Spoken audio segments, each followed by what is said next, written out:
For several days, the discussions continued.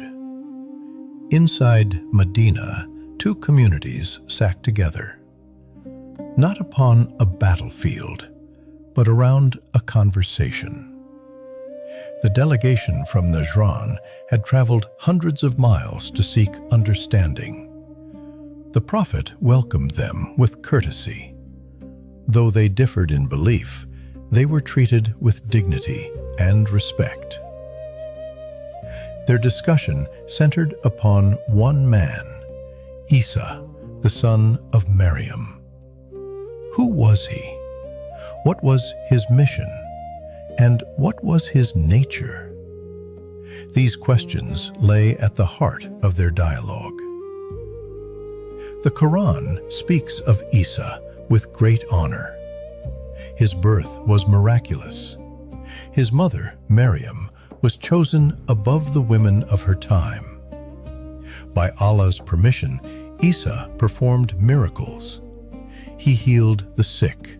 He restored the sight of the blind.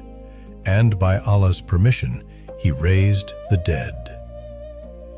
Yet, the message revealed to Muhammad, peace be upon him, remained clear. Isa was a mighty prophet, a messenger of Allah, not his son, nor a partner with him. The delegation presented their understanding.